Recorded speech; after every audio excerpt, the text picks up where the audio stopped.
Former British Prime Minister David Cameron prompted a rare royal rebuke this week from Buckingham Palace, after he made several claims about private meetings with Queen Elizabeth II during a media tour promoting his new memoir. On Thursday, Cameron told the BBC that some years ago he asked the Queen, who is supposed to remain politically neutral, to help the pro-Remain side in Scotland's 2014 independence referendum.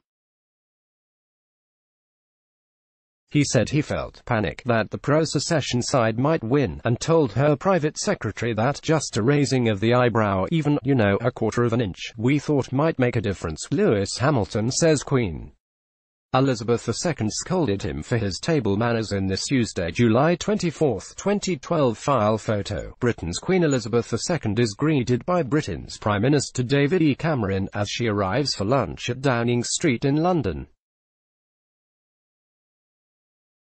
She subsequently surprised many when she told well-wishers days before the referendum that Scots should think very carefully about the future before voting.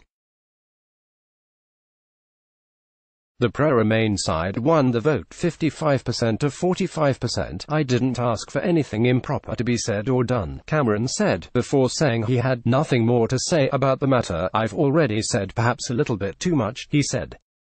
The Queen won't discuss Meghan Markle, Prince Harry. Reported appears the remarks were enough to anger the Queen. Palace officials told local British media that the former Prime Minister caused the Queen an amount of displeasure with his claim. Make no mistake, they're furious about this, a royal source told Mail Online. Cameron continued to throw fuel to the fire overnight Thursday with additional revelations about the head of the British royal family.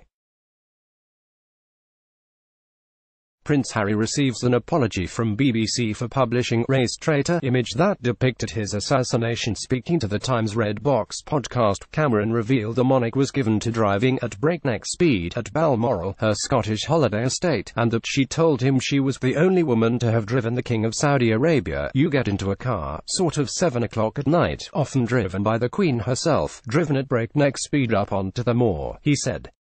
And there's the Duke of Edinburgh cooking grouse on a barbecue he himself designed and built.